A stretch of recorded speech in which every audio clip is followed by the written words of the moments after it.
welcome back to my channel, and if you're new, welcome. My name is Akubeze and I'm a Christian content creator based in Lagos, Nigeria, and I'm back with another episode of my Women of Faith / Kingdom Wise series in which we are studying the great women in the Bible. So last week we started a new series in which we are studying the actual queens in the Bible, the wives of the kings, and we are starting with King David's wives. So we did Michal, and this week we are on to Abigail. So I hope you did the assignment by yourself because it's quite long, and I will be skimming through and focusing on the parts that were highlighted to me. So that's why it's always important for you to get into the word by yourself and let God speak to you and illuminate the word to you. But let's get right into it. So in 1 Samuel 25, we are told the story of David, Nabal, and Abigail. It says, "Now Samuel died, and all Israel assembled and mourned for him, and they buried him at his home in Ramah. Then David moved down into the desert of Paran.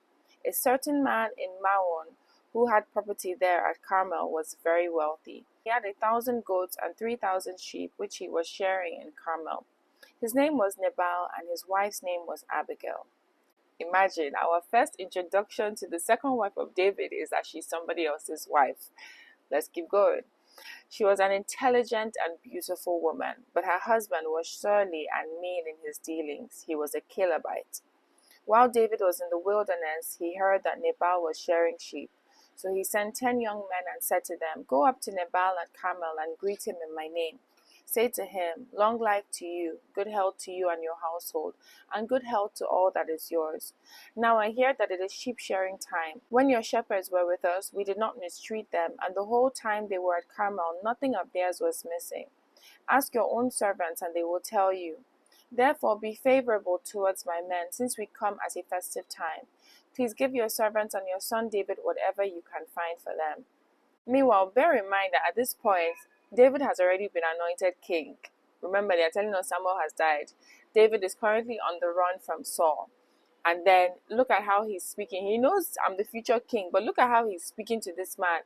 Give your servant and your son David whatever you can find. Like I just imagine the, Nigerian staff or whatever, when they do work for you and like, how much should I pay? There's anything you can find. And I'm like, imagine David like humbling himself to make that kind of statement, to put himself in that position. But anyways, we're focusing on Abigail. When David's men arrived, they gave Nabal this message in David's name. Then they waited.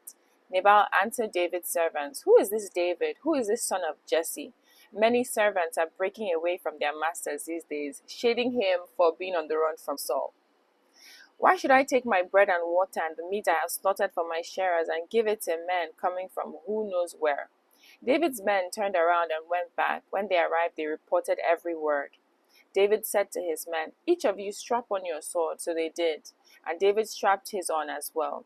About 400 men went up with David, while 200 stayed with the supplies. One of the servants told Abigail, Nabal's wife, 'David sent messengers from the wilderness to give our master his greetings, but he hurled insults at them. Yet these men were very good to us. They did not mistreat us, and the whole time we were out in the fields near them, nothing was missing. Night and day they were a wall around us, and the whole time we were herding our sheep near them. Now think it over and see what you can do, because disaster is hanging over our master and his whole household. He is such a wicked man that no one can talk to him.'" At this point, I'm already intrigued by the character of Abigail. The fact that her servant could come up to her and open up about what was going on, even speak to her about her husband like that, like being like, your husband is really not a good man. He was like, your husband is a wicked man and no one can talk to him, but we can talk to. And that showed me a contrast. That showed me her approachability. That showed me it just gave me an insight into the kind of person she was, the kind of wife she was, and how, she was on top of the affairs of her household. Like, for her servant to be able to do that. And look what it says in verse 18. Abigail acted quickly. She took 200 loaves of bread, 2 skins of wine, 5 dressed sheep, 5 seahs of roasted grain, 100 cakes of raisins, and 200 cakes of pressed figs, and loaded them on donkeys. First of all, that also lets me know that either she was a wealthy woman on her own, or she had access to her husband's property, Which, if this man is a wicked, snarly man, like they've explained, you would not anticipate that he would be the kind of guy that would be generous with his wife or even open with his wife about the things that he has. But there must have been a wisdom. Like they said, she was intelligent. There's an intelligence in this woman's dealings. Maybe she had been keeping these things together, God knows, but she had the resources that she needed. She had the wisdom, she had the intelligence, she had the promptness that she needed to act to save her household. And so she told her servants, "Go on ahead, I'll follow you." But she did not tell her husband Nabal. That intrigued me, but we'll come back to that. As she came riding her donkey into a mountain ravine, there were David and his men descending toward her, and she met them. David had just said, "It's been useless all my watching over this fellow's property in the wilderness so that nothing of his was missing. He has paid me back evil for good. May God deal with David, be it ever so severely, if by morning I leave alive one male of all who belong to him." When Abigail saw David, she quickly got off her donkey and bowed down before David with her face to the ground. She fell at his feet and said, "Pardon your servant, my lord, and let me speak to you. Hear what your servant has to say." See how she's humbling herself. "Please pay no attention, my lord, to the wicked man Nabal. He is just like his name. His name means fool, and folly goes with him. And as for me, your servant, I did not see the men my lord sent. And now, my lord, as surely as the Lord your God lives and as you live, since the Lord has kept you from bloodshed and from avenging yourself with your own hands, may your enemies and all who are intent on harming my lord be like Nabal. And let this gift which your servant has brought to my lord be given to the men who follow you." Sorry, at this point I just have to stop because excuse me, is that how we're meant to be talking about our husbands and thinking about our husbands and treating our husbands? Like I said, she told her servants this was her plan, but she didn't tell her husband. So there was obviously a disconnect and disunity there. And, for the longest time, I struggled with appreciating Abigail as an example of a wife, because to her first husband, she didn't seem to be a good wife. Like I said, why was she collecting things on the side? Why did she have so much at her disposal? Or did she take those things without telling him? Either way, it's wrong. Then, secondly, look at how she describes her husband as a fool. And yes, they have said that he is a wicked, mean, snarly man. And, he's not a good man. But aren't you meant to cover your husband regardless? Like, what do you guys think about that? I found it difficult to navigate that. But, the truth is that I don't know how to explain it. I feel like I learned a lesson in terms of people who have two marriages. Like, maybe the first time you might not get it right, because she should not even have married this kind of man in the first place, if we're being real. But she did it better. She did better for her second chance. So let's keep reading anyways. So she says in verse 28, she says, "Please forgive your servant's presumption. The Lord your God will certainly make a lasting dynasty for my Lord, because you fight the Lord's battles. And no wrongdoing will be found in you as long as you live. Even though someone is pursuing you to take your life, the life of my Lord will be bound securely in the bundle of the living by the Lord your God. But the lives of your enemies he will hurl away as the pocket of a sling. When the Lord has fulfilled for my Lord every good thing he promised concerning him, and has anointed him ruler over Israel, my Lord will not have on his conscience the staggering burden of needless bloodshed or of having avenged himself.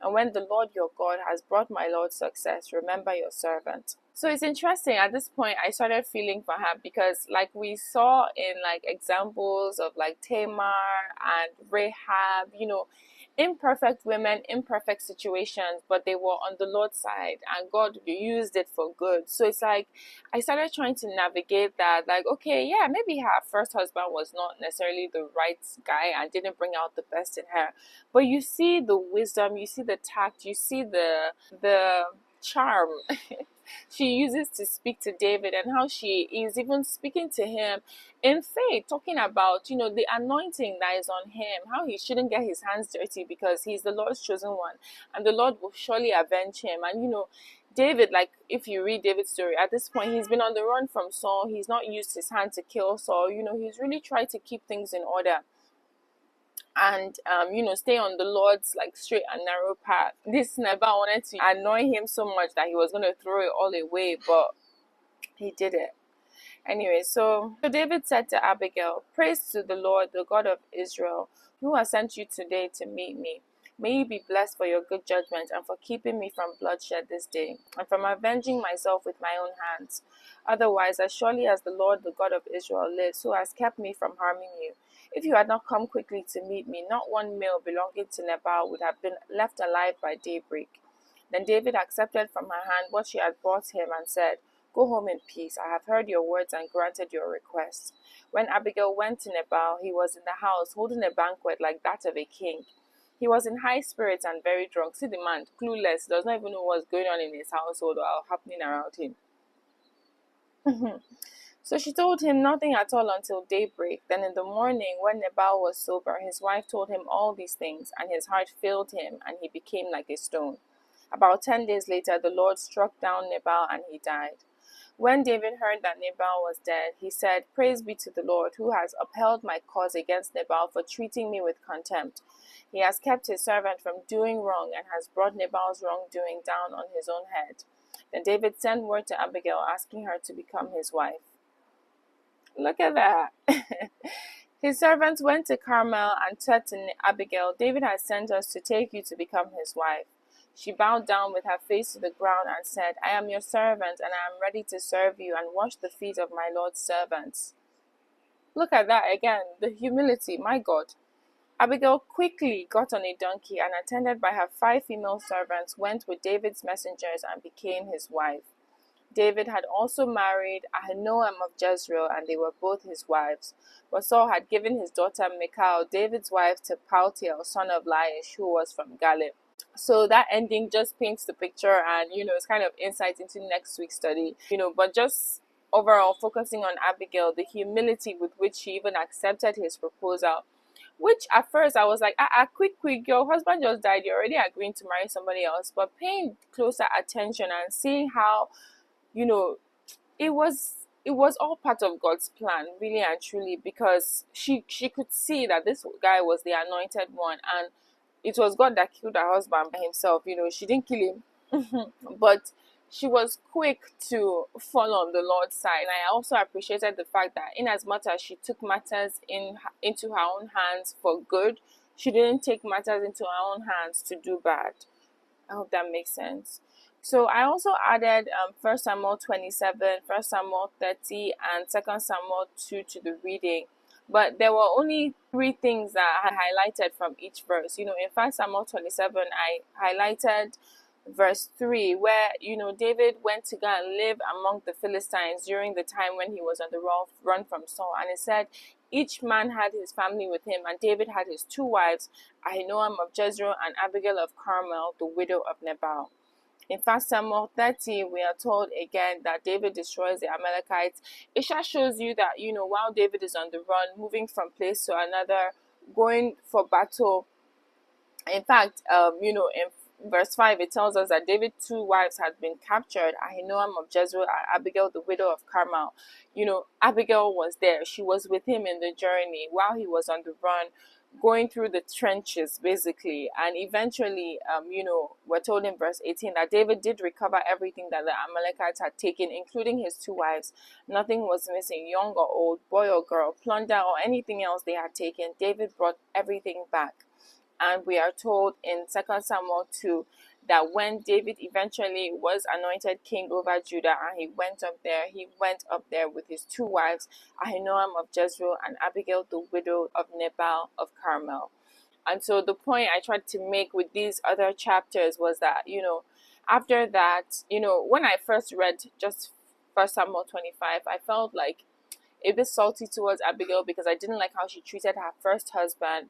But seeing how she rode for her second husband, how she, spoke to him with wisdom, how she followed him through the journey until he eventually became king, I started appreciating her more. I started appreciating that it was faith that may have made her, do all that she did in 1 Samuel 25, and made her marry this man shortly after her first husband died, and made her follow him, get captured, get released, be fighting wars, stay in a different people's country in the Philistine territory, all of that. And eventually it was faith that led to her being one of the queens of Israel.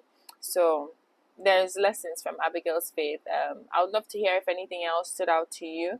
And for next week, we are going to be studying the second woman who is always called at the same time, Ahinoam of Jezreel. And her reading is in 1 Samuel 25, 27, 30, and 2 Samuel 2. It's essentially the same reading, but I feel like if you can, read other resources online, because she's somebody that intrigued me and we don't really hear much about her per se in the Bible, minus the fact that she's just following this man around. So yeah, Ahinoam of Jezreel is almost like an open assignment. I would love to hear what you guys learned from it.